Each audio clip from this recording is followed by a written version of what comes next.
O INGA é uma entidade gaúcha, né, que se chama Instituto Gaúcho de Estudos Ambientais, que foi fundada em 1999 e que teve como os principais fundadores o pessoal da biologia que estava se formando, ou alguns já egressos do curso de biologia da URGS, né, e também ambientalistas que participaram do movimento em defesa do Parque Estadual de Itapuã, né, e projetos ligados também ao projeto Macacos Urbanos, né. Ao longo do tempo, o INGA foi se tornando mais uma entidade vinculada a movimentos, principalmente hoje também relacionado à representação em órgãos de, no caso, conselhos, né, os conselhos de representação, conselho municipal de meio ambiente, conselho estadual de meio ambiente e conselho nacional do meio ambiente. E nas lutas ambientalistas aí junto à APEDEMA, Assembleia Permanente de Entidades Ambientalistas aqui do estado, né, e que então vem lutando pela resistência ambientalista, ao mesmo tempo também no avanço de pautas ambientais que a gente tem aqui no estado. Bom, em relação aos políticos, alguns partidos já estão entrando em contato com o INGA, né, mas nós também não queremos que, de uma forma única, que a nossa entidade venha discutir isso. A PEDEMA já está trazendo também essa discussão, né, inclusive não só Porto Alegre, também como outros municípios. Então a gente quer promover o desencadeamento de um processo de discussão, né, da temática ambiental, que ela tenha prioridade, né, já que muitas vezes os governos não consideram como prioridade, sim, a prioridade em destruir, com um tema que vem nessa visão economicista, vem incomodando, né, os empreendedores, os grandes empreendedores que querem, de certa maneira, usar uma forma de rapina, muitas vezes, né, de uma visão de simplesmente se apropriar com os interesses comuns, né, que é a proteção da natureza e a promoção daquilo que é muito importante para a cidade. Então, nós estamos aí dispostos a discutir com partidos, 3 partidos já entraram em contato com o INGA, né, mas ao mesmo tempo a gente não quer uma relação direta da entidade com os partidos, a gente quer sim que essa discussão seja feita de uma forma mais ampla e um aprofundamento até por parte não só dos ambientalistas, como outros setores da sociedade. Então, ao que se pretende, né, com essa pauta, na realidade é desencadear o processo de discussão que a gente quer. Então, a retomada da Conferência Municipal de Meio Ambiente é uma das pautas, a última foi realizada em 2012, né, 8 anos atrás. Uma maior participação democrática nos conselhos municipais, seja do Conselho Municipal do Meio Ambiente, o Conselho do Plano Diretor, né, em que os setores da sociedade, né, principalmente do setor ambientalista, tenha digamos assim, uma representação equivalente a outros setores, né, que tenhamos paridade na decisão da cidade que a gente quer, e que os setores, tanto o econômico como o setor governamental, eles têm o seu espaço limitado, porque nós temos interesses públicos que não podem ser colocados à disposição de interesses privados que querem simplesmente lucrar em cima de até avanços que a gente teve na cidade, né, em relação à arborização, por exemplo, em relação à água do DEMAI, que a gente quer que continue pública, que não seja privatizado, né? A gente não quer, por exemplo, a Mina Guaíba, o projeto Mina Guaíba, que é uma grande ameaça à cidade e também à região metropolitana, a maior mina de carvão a céu aberto do Brasil. A gente não quer que esse projeto seja aprovado e queremos que essa discussão seja feita, que a Câmara de Vereadores e os conselhos também de meio ambiente possam discutir aprofundadamente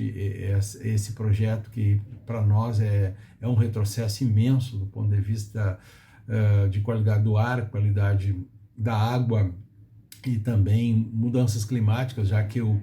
carvão representa o que tem de mais atrasado, o que tem de pior em relação à poluição, né? Que vem causando, junto com outros combustíveis fósseis, causando as mudanças climáticas extremas, aí, essa emergência climática que a gente vem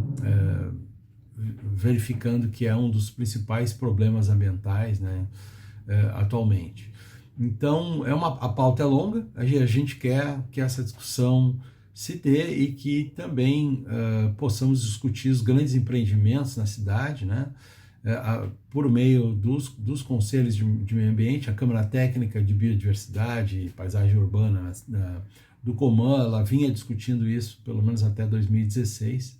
A gente vinha discutindo, fazendo críticas, né, em relação a grandes empreendimentos que são inviáveis, que se contrapõem à vocação da cidade, principalmente na Zona Sul, que é uma vocação mais de proteção à natureza, às nascentes, os morros, enfim. Isso tudo vem sendo congelado através dessa atual gestão da prefeitura. Então, queremos sim que essa discussão do município na pauta ambiental e outras pautas também socioambientais, ela seja retomada e que a gente possa fortalecer o órgão ambiental, no caso a Secretaria Municipal de Meio Ambiente e Sustentabilidade, como também fortalecido os espaços de representação, no caso os conselhos municipais de meio ambiente. Bom, o documento, né, que a gente apresentou, que se refere a dar visibilidade à pauta ambiental de Porto Alegre, né, ele traz um tema que nos parece bem importante, né, nesses meses prévios à eleição de novembro, né, e que muitas vezes essa pauta ambiental ela não tem, digamos assim, não tem dado conhecimento, né, ao longo de muitos anos pela sociedade porto-alegrense. Então, é importante que a gente discuta que cidade, que município a gente quer, né? Nós temos aí, por exemplo, alguns dados que Porto Alegre, que é um município que apresenta 48 mil hectares, uma área muito grande, né? Pelo menos um terço dessa área de Porto Alegre já foi ou ainda continua sendo área rural e natural. Então nós temos áreas aí bem interessantes que, por exemplo, para a produção agroecológica e também para a proteção de morros e nascentes dos arroios de Porto Alegre, que é fundamental, onde se poderia realizar atividades não só da produção agroecológica, que já existe em parte, né? Porto Alegre também tem uma produção importante na Zona Sul, principalmente, e ao longo dos mais de 40 morros de Porto Alegre poderia se realizar também atividades de ecoturismo, né? Com as comunidades locais,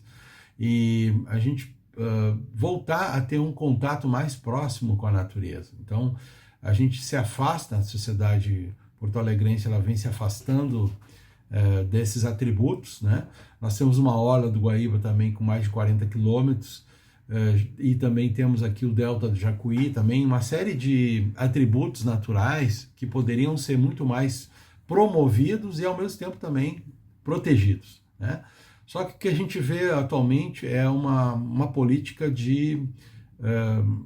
uma visão imediatista, né, do setor econômico, com grandes empreendimentos para a Zona Sul de Porto Alegre, próximo a Belém Novo, enfim, Restinga, morros, no caso Morro São Pedro, e que vem se alastrando uma quantidade muito grande de empreendimentos que são de uma especulação imobiliária violenta, né? E que vem destruindo com um pouco que resta das áreas naturais de Porto Alegre. Claro que é um conjunto de assuntos. Nós temos a questão dos resíduos, a questão do saneamento da água, né? A nossa água muitas vezes ela tem uma má qualidade até pela poluição do Guaíba, né? E também outros aspectos como a educação ambiental, que foi destruída nesse último governo né? Nós temos aí a questão da arborização, o viveiro municipal que está sendo abandonado pela prefeitura, né? E os conselhos, a representação dos conselhos municipais, seja o Conselho Municipal de Meio Ambiente, que também houve aí uma tentativa de retirada da indicação da APDEMA, das entidades que fazem parte do COMAN, e também o Conselho do Plano Diretor, né? Diretor de Desenvolvimento Urbano e Ambiental, em que os setores econômicos mais imediatistas querem se apropriar da cidade no sentido de avançar os seus interesses econômicos e ao mesmo tempo também tirando esses atributos, né, de qualidade ambiental que são muito importantes. Então, Porto Alegre tem uma pauta muito rica e nós queremos trazer à discussão esses temas todos.